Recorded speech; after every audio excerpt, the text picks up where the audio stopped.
করুণার বরুণালয় প্রভু শ্রী শ্রী গৌর সুন্দর, শ্রী শ্রী নিতাই সুন্দরের একান্ত করুণা ভাজন আচার্য বরেণ্য গৌরীয় বৈষ্ণব কুলতিলক কবিরাজ কৃষ্ণদাস গোস্বামী চরণ আজ থেকে কয়েক শতাব্দী পূর্বে মধুময় শ্রীরাম বৃন্দাবনের পরম প্রেমময় ভূমি, মহাভাবময় ভূমি, বৃন্দাবন মুকুট ভূমি শ্রী শ্রী রাধা কুণ্ড তটে বসে বৃন্দাবনের নিষ্কৃঞ্চন বৈষ্ণবগণের আদেশে অনুরোধে রচনা করেছিলেন চৈতন্য লীলাময় এক অনুপম গ্রন্থ শ্রী শ্রী চৈতন্য চরিতামৃতম।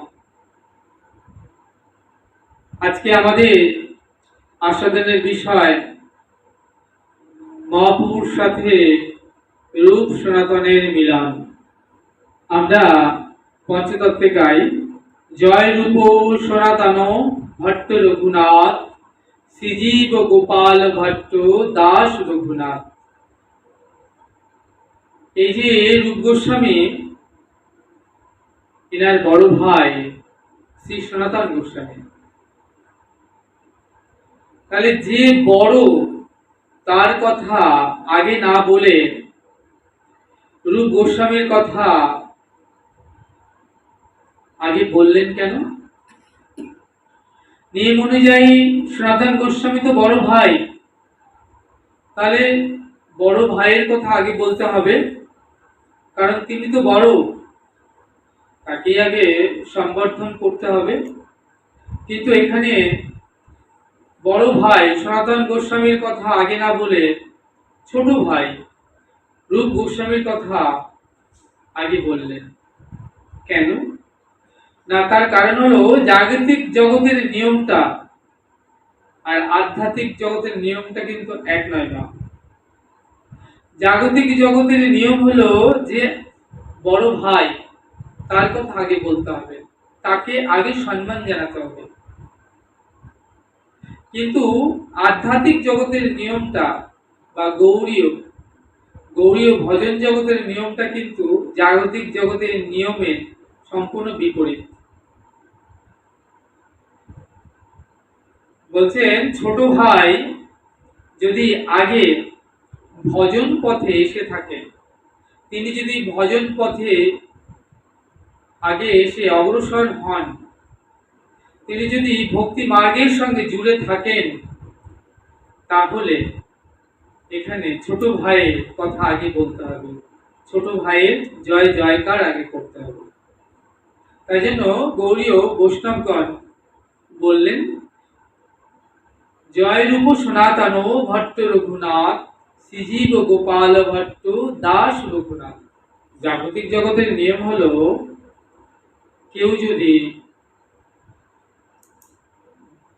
গুরুর পাদপদ্ম আগে আশ্রয় করে থাকে, ভজন পথে তিনি প্রথমে অগ্রসর হন, তবে গুরুদেব তাকে দীক্ষা দিয়ে একটি চিত্তপট দেন, বলে তুমি পুষ্প চন্দনে এই চিত্তপটটি প্রত্যেকদিন পুজো করবে।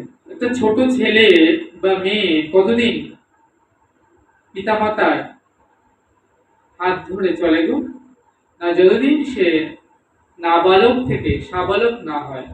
কিন্তু যখন সে সাবালক হয়ে যায় তখন কিন্তু সে পিতামাতার হাতটি ছেড়ে দেয়, কারণ সে নিজেই তখন পথ চলতে পারে। কিন্তু ভজন জগতের নিয়ম হলো যবে থেকে আপনি গুরুচরণ আশ্রয় লাভ করেছেন তখন থেকে জীবনের অন্তিম কাল পর্যন্ত আপনাকে গুরুদেবের চরণ ধরে আপনাকে ভজন মার্গে চলতে হবে, গুরুদেবের চরণ আশ্রয় করে আপনাকে ভজন পথে এগোতে হবে। আমাদের জন্ম 3 বার হয়। প্রথমবার জন্ম কবে হয়েছিল? না যবে আমরা মাতৃ জঠর থেকে জন্মগ্রহণ করে ভূমিষ্ঠ হয়ে এই জগৎ সংসার এসেছিলাম, তাকে বলে নিম্নজনী। দ্বিতীয়বার জন্ম কবে হয়েছিল? না যবে আমাদের উপনয়ন হয়েছিল। উপনয়ন যার হয়, উপনয়ন মানে পৈতের হওয়া, উপনয়ন যার হয় তাকে বলা হয় দ্বিজ। দ্বিজ কথার অর্থ হলো দ্বিতীয়বার যার জন্ম হয়েছে।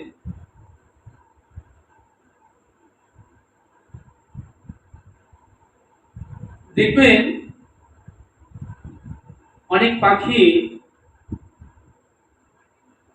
জন্ম হয়েছে কিন্তু তার চোখ ফোটে নাই,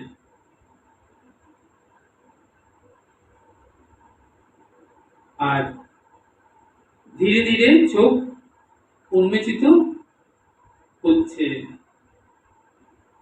উপনয়ন, এই যে আমাদের দুটো নয়ন, একে বলা হয় দেহ নয়ন। উপশব্দে উপরে, নয়ন শব্দে আখি, অর্থাৎ দেহ নয়নের উপরে যে আখি তাকে বলা হয় জ্ঞান নয়ন। তাহলে এই জ্ঞান নয়ন কি করে উন্মোচিত হয়? না শ্রী গুরুদেব এর কৃপায়, গুরুদেব তিনি কি করেন? জ্ঞানাঞ্জনা শলাকা দিয়ে আমাদের এই জ্ঞান নয়ন ধীরে ধীরে উন্মোচিত করে দেন। আমরা বলি না গুরু প্রণাম মন্ত্রে, অজ্ঞানতিমিরান্ধস্য জ্ঞানাঞ্জনা শলাকায়া চক্ষুরুন্মিলিতাঙ্গ যেন তস্मै শ্রী গুরবে নমঃ। অর্থাৎ অজ্ঞানের গভীরতম অন্ধকারে কারাগারের মধ্যে আমার জন্ম হয়েছিল।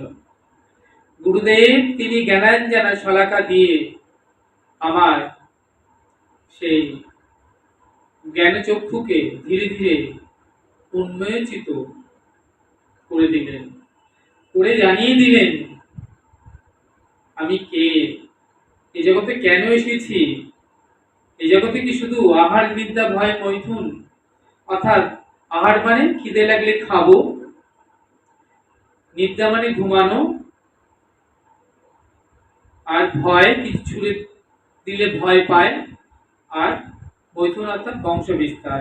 তাহলে একটা নিম্ন শ্রেণী জীবের দিকে আমরা যদি তাকিয়ে দেখি তাহলে দেখতে পাবো সেও আহার নিদ্রা ভয় মৈথুন করে। তাহলে ভগবানের সর্বশ্রেষ্ঠ জীব আমরা। তাহলে এমন দুর্লভ মনুষ্য জন্ম পেয়ে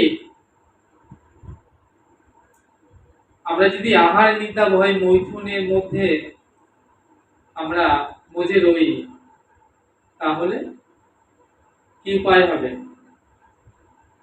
বললেন দেখো তুমি এবার যে জন্মটা পেয়েছো না, এটা অতীব সুদুর্লভ, এমন জন্ম আর হয় কি না হয়। শাস্ত্র বললেন এই জন্মটা দেব দুর্লভ। বললেন না সেটাও হয়তো ঠিক হলো না, এই জন্মটা ভজন দুর্লভ। এর আগে যতবার তুমি জন্ম পেয়েছো ততবার কি ছিল? আহারে নিদ্রা ভয় মৈথুন। কিন্তু এবার তোমাকে এমন একটি দেহ দেওয়া হলো যে দেহ পেয়ে তুমি যাতে ভজন করতে পারো। তাই গুরুদেব তিনি জ্ঞানাঞ্জনা শলাকা দিয়ে আমাদের জ্ঞানচক্ষুকে উন্মোচিত করলেন এবং তিনি জানালেন কে নিতাই, কে গৌর, কি আমার ভজন। বললেন তুমি সাধন ভজন করে ব্যাক টু গড হেড, তুমি পরম পিতার আলয়ে এবার তুমি ফিরে যেতে পারবে। আমরা 84 লাখ জনই ধরে ভ্রমণ করছি, তাই এইবারে যে দুর্লভ জন্ম পেয়েছি এই জন্মেই আমরা সাধন ভজন করে ব্যাক টু গড হেড আমরা পরম ধাম ভগবানের আলয়ে ফিরে যেতে পারবো। এই হলো আমাদের দ্বিতীয়বার জন্ম, তাই বলা হলো দ্বিজ। আর তৃতীয়বার জন্ম কবে হয়েছিল?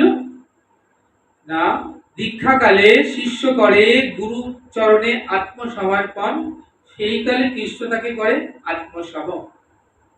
অর্থাৎ যখন আমরা দীক্ষাকালে দেহ মন প্রাণ সব গুরুচরণে সমর্পণ করে দিই, তখন আমাদের তৃতীয়বার জন্ম হলো। ব্রহ্মাণ্ড ভূমিতে কোনো ভাগ্যবান জীব গুরু কৃষ্ণ প্রসাদে পায় ভক্তি লতা বীজ।